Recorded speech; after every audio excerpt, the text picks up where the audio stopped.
Bienvenidos al podcast del ICVA, Instituto Cardiovascular, un espacio donde exploraremos los últimos avances en medicina cardiovascular. En cada episodio contaremos con la participación de expertos del ICVA, quienes compartirán su experiencia, investigaciones y recomendaciones para el manejo de la enfermedad cardiovascular. En estas series no solo buscamos transmitir conocimiento, sino generar un espacio de reflexión, debate y aprendizaje práctico.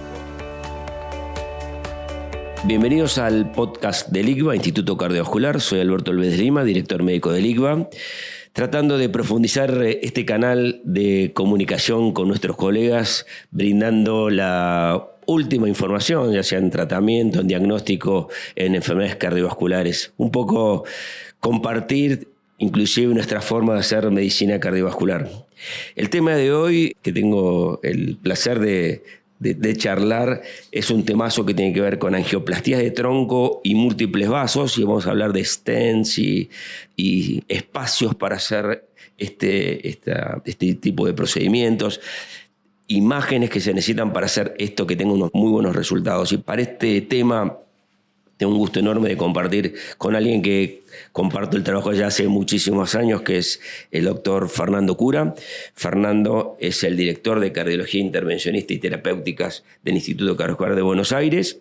Es miembro titular de la Sociedad Argentina de Cardiología. Es miembro titular de la Sociedad Latinoamericana de Cardiología Intervencionista. Es también miembro titular del Colegio Argentino de Cardiooncología Intervencionista.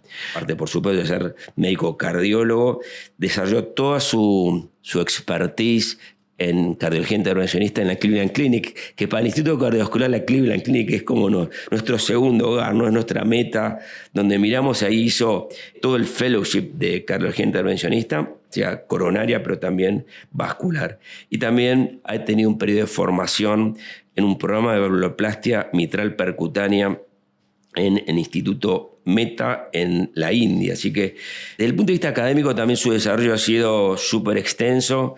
Tiene más de 7 entre libros y capítulos publicados y más de 50 artículos publicados en revistas de alto impacto, de los cuales la mayoría de ellas en revistas en motores indexados como PubMed. Así que es un gusto compartir con un compañero de trabajo, pero un amigo de toda la vida. Así que, ¿qué hace, Fernando? ¿Cómo te va?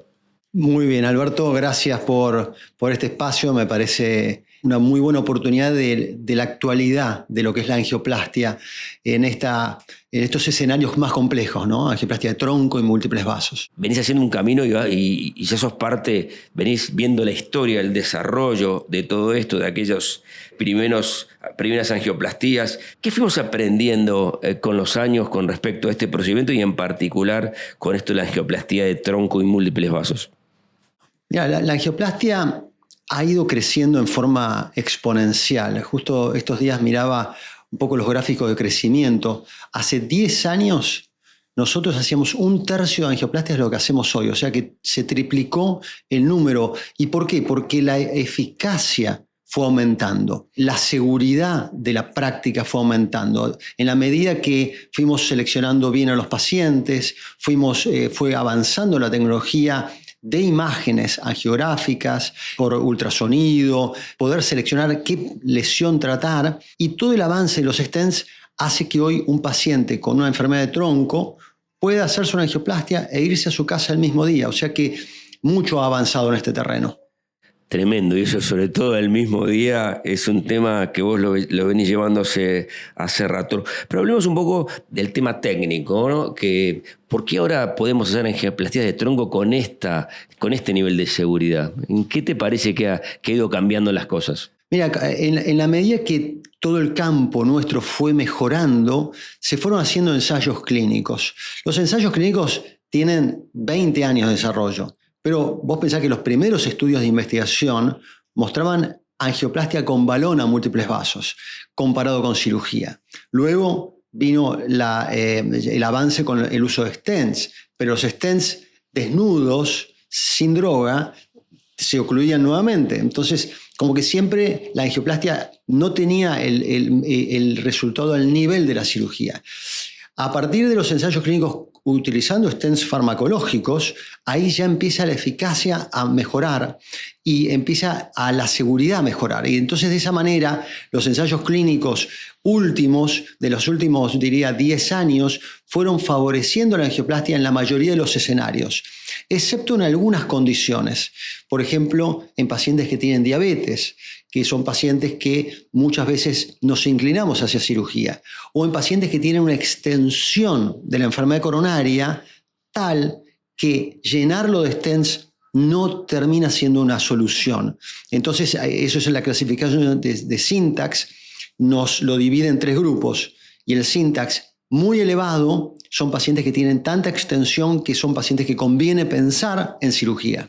Qué interesante, porque ¿hay algún tronco que no? Hay muy pocas ocasiones que un tronco no se pueda tratar con no es más que angioplastia. proximal o distal. No, ya esa historia que te acordás que al principio, bueno, cuando era distal, porque se bifurcaba en la descendente anterior, en la circunfleja, o se trifurcaba, hoy por hoy tenemos solución para todos estos escenarios. O sea, que la obstrucción de tronco hay que ver el componente de calcio. A veces hay que utilizar rotablator para poder ablacionar el calcio. A veces hay que usar shockwave. O sea, hay muchas herramientas que nos han permitido tratar prácticamente todo tipo de troncos. Pero insisto, que no sea una situación de ponerle 20 stents al paciente. Tenés que ser criterioso y entender que el pronóstico está ligado a una precisión y a un excelente resultado y a no tener un paciente con 18 stents que se le pongan el mismo día, ¿no? O sea, tenemos que ser como criteriosos. Perfecto. Y desde el punto de vista técnico, las herramientas que vas usando, que vos hayas visto que van cambiando. Por ejemplo, me hablaste de los stents. ¿Los stents han cambiado mucho? Aparte de que después que se hicieron, ya son farmacológicos, ¿hay alguna cuestión en el material que ha cambiado? Bueno, mira, los stents han mejorado hasta un punto que ahora están en una situación como imbatibles. Y yo te diría que esto ocurre en los últimos 5, 6 años. Hay poco desarrollo de nuevos stents, por lo menos que lleguen a la arena clínica. Sí hay desarrollos como para futuro. Los stents biodegradables, que en algún momento fueron una opción terapéutica, bajó su nivel de evidencia por temas de seguridad. Entonces, pero sí se contempla que una combinación de stent metálico con las uniones biodegradables pueda permitir tener una flexibilidad de la arteria nuevamente, poder tener la fisiología que tiene que tener una arteria para poder poner stents en segmentos más largos y que la arteria no quede toda tapizada con stent, sino que finalmente queden fragmentos de stent porque la parte biodegradable desaparece con los meses. Es un concepto muy interesante, ¿no? Y está estudiando, está en eso, está en plan. Sí, hay 2 empresas que tienen estos diseños que están en ensayos clínicos, todavía no están directamente comercialmente disponibles. Hay un stent biodegradable que está como surgiendo, esto viene de la mano de una de las industrias de stents. O sea que hay cierto movimiento, pero la verdad es como que se llegó a un nivel de eficacia tan alto que es difícil superar el resultado que hoy obtenemos con un stent farmacológico, que son con strats delgados, o sea, los filamentos del stent son muy delgados, es decir, son muy flexibles, tienen gran fuerza radial, son con aleaciones metálicas que permiten la delgadez del stent y la fuerza radial, y portan una droga muy biocompatible con polímeros muy biocompatibles. Es decir, que tenemos una tecnología de stents que es muy, muy elevada. ¿El rol del calcio en el tronco te impide, te incomoda? Es un elemento adverso, claramente. El rotablator, que es una oliva que gira a 180.000 revoluciones por minuto, o sea que es algo que realmente pule por dentro, nos permite poder tener resultados muy buenos. Importante siempre asociar a una angioplastia de tronco el IVUS o el OCT, o sea que necesitamos imagen intravascular para asegurar el resultado a largo plazo. Hoy es mandatorio en una angioplastia compleja utilizar imágenes que complementan la angiografía. ¿Cómo tiene que quedar ese IVUS? ¿Qué características tiene que tener para decir esto está bien hecho, digamos? Muy importante es el tamaño. Tiene que quedar bien aposicionado, o sea que tenemos que poner un stent al mismo tamaño de la arteria del paciente. Y hay veces que el tronco mide 5 milímetros y la descendente anterior mide 3 milímetros y quizá el stent va de tronco hacia descendente anterior. Y en esos casos tenemos que a la descendente anterior llevarla a 3 milímetros y al tronco al 5. Y eso lo tenemos que verificar, tenemos que decidir esa elección con el IBUS y asegurar que el área final sea un área elevada, grande, digamos, para que permita el flujo de la arteria y evitar la restenosis. Hemos participado de algunas conversaciones de casos, ¿no? Porque esto es cuanto más expandido está, por más restenosis que haya, porque algo siempre, ¿no?, de restenosis puede suceder, la posibilidad que se genere una alteración de la luz es menor, ¿no? Por eso un poco ahí tanto con el tema de las imágenes, ¿no? Totalmente. Esto lo aprendimos. Nosotros participamos en ensayos clínicos desde la primera fase de la angioplastia. El instituto participó del desarrollo de stents. Claro. Acordate que acá se empezó a hacer angioplastia con balón solo y después se pasó a la etapa de los stents y participamos en los estudios de BenStent, de diferentes estudios que pusieron los stents en el mercado. Y en los últimos estudios que participamos, que es en el Syntax, en el Excel, donde ahí aprendimos que el uso del IBUS es clave para tener buenos resultados. Es la sensación que estamos hablando, pero lo asumo, más en pacientes crónicos que en agudos, ¿no? Por ahí yo tengo la idea que estoy hablando así, pero querría, digo, esto en agudo, en crónicos... En agudos es más mandatorio. ¿Por qué? Por supuesto, un infarto agudo, una cirugía de bypass sería como impensable, entonces como que la angioplastia es el tratamiento para un paciente agudo. Ahora, suponte un paciente que se interna con angina inestable y tiene enfermedad de tronco. Esa lesión de tronco es más fácil de tratar cuando es aguda que cuando es crónica. Y por otro lado, en un paciente crónico, que por supuesto la angioplastia es factible, también la cirugía es más segura también en cuanto que el escenario crónico hace que el resultado de la cirugía sea más sencillo. Entonces, los escenarios pueden ser agudos o crónicos y como siempre la discusión multidisciplinaria entre colegas, con los médicos de unidad coronaria, con el médico que refiere al paciente, el médico de cabecera, con los cirujanos es mandatoria para ofrecerle la mejor solución. Claro, y vos has logrado armar acá el HERT-Team, que inicialmente fue desarrollado para enfermedad coronaria, ¿no? Actualmente sí bien es más para enfermedades valvulares, pero ese es un punto importante, ¿no? De que en la práctica habitual tratás de mirar o tratás de poner las diferentes lentes para poder resolver el caso. Sí, muchas veces, porque el paciente tampoco lo quiere sacar de la sala, muchas veces el paciente en la sala, viene un cardiólogo de unidad coronaria, se lo pone al médico con las imágenes para ver los resultados, de manera tal de tomar una decisión consensuada y lo más eficiente en tiempos.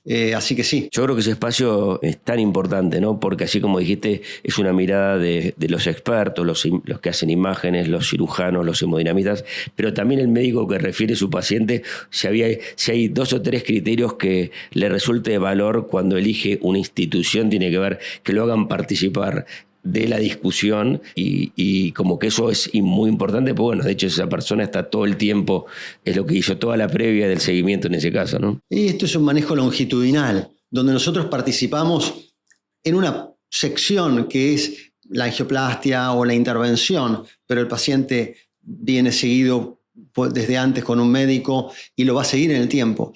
Pero también quería volver al punto tecnológico.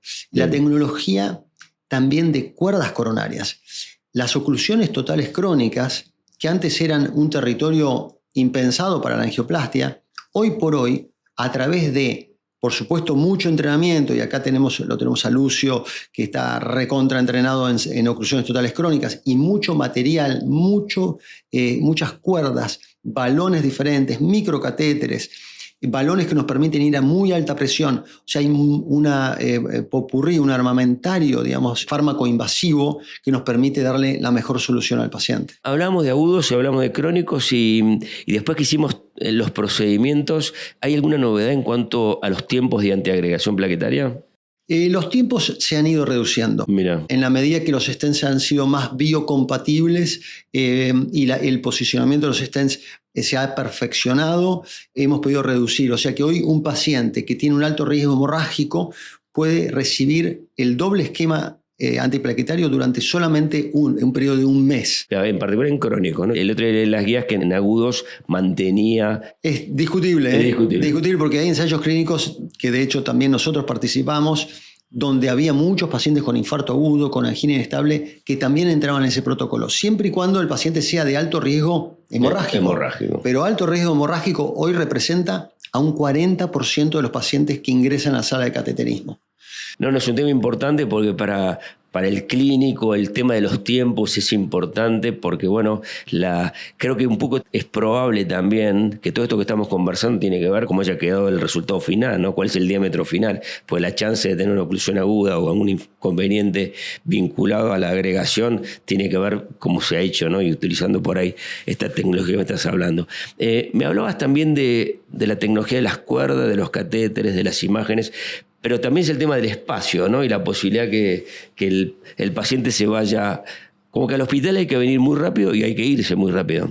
Totalmente. Yo creo que, y sobre todo nosotros acá en el instituto abrazamos el concepto de que se vaya el paciente lo más rápido a su casa, porque el mejor lugar para que se recupere un paciente es en su lugar, en su casa. Vos pensás que la población ha ido envejeciendo. Hoy tenemos pacientes todos los días, pacientes de 90 años, 95 años, que están en perfecto estado biológico y que el paciente ese, si uno lo deja internado, puede sufrir toda serie de desorientaciones, de situaciones que... No, los mismos riesgos del hospital, ¿no? Que hay complicaciones, hay errores hospitalarios que pueden... Y aunque todo funcione bien, el paciente muchas veces se desorienta y eso trae una cadena después para resolver eso que termine empeorando y prolongando la internación. Entonces, hace ya 6 años... Y tienen publicado un artículo, ¿no? Ya han publicado la experiencia, ¿no? Sí, ya publicamos la experiencia en la revista Sky ahora hace un par de meses.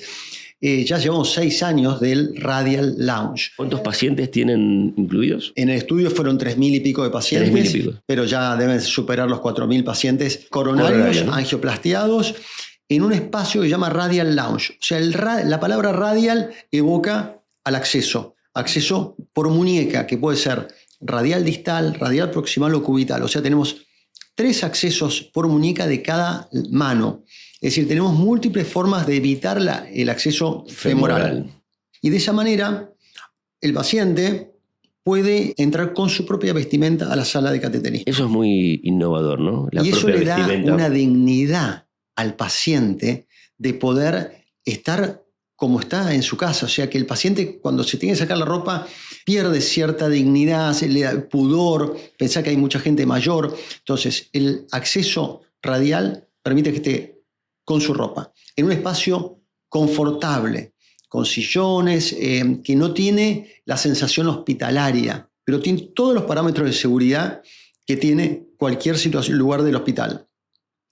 Y tiene acceso al alimento, o sea que el paciente está bien hidratado, está alimentado, porque el ayuno vemos que no es necesario y a veces es contraproducente. Entonces el paciente no utiliza una cama hospitalaria y de esa manera nosotros podemos utilizar la cama para un paciente con un infarto agudo, con un paciente con los pacientes de internación. Y ese paciente va a estar después de una angioplastia 4 horas en observación. Es decir, que viene 1 hora antes, estamos en la sala 1 hora, 2 horas, lo que lleve a hacer la intervención, y después unas pocas horas y se van a su casa. Es una búsqueda fuerte de, por un lado, hacer el mejor resultado, pero también la conjunción de tener la mejor experiencia del paciente durante la internación. Fernando, bueno, hemos estado andando, ¿no?, por todos estos caminos. Hemos charlado de angioplastía de múltiples vasos, angioplastía de tronco, trabajamos comentaste, ¿no?, por supuesto, todo el tema de las nuevas tecnologías de stent y la necesidad, ¿no?, de contar con alta tecnología, alta cantidad de elementos de imágenes para poder llegar al mejor resultado. Después, este tema de poder tener espacios. Yo con respecto al tema del espacio, insisto mucho, porque lo vivo y si bien ahora estoy funcionando en la entrevista, pero yo creo que no es simplemente es un espacio, sino es una cultura, ¿no?, de hacer el concepto de Radial Lounge, es una forma de hacer. Depende centralmente, desde mi perspectiva, de las personas, no tanto de los espacios. Sí, totalmente. Esto es un tema de procesos. Por supuesto, el espacio acompaña, porque no es lo mismo poner un radial en un lugar que no sea muy agradable que en un lugar agradable, pero claramente es un tema de proceso, es un tema que el instituto abrazó y lo fue expandiendo. De hecho, se expandió a electrofisiología, marcapasos, ablaciones, a insuficiencia cardíaca. Y hoy el 50% de los pacientes que intervenimos nosotros en el instituto son de muy corta estadía. Bueno, Fernando, muchísimas gracias y seguramente nos veremos en algún otro episodio. Muchas gracias a vos, un placer acá. Gracias por acompañarnos durante esta edición. No olviden suscribirse a nuestro canal. Nos vemos el próximo episodio.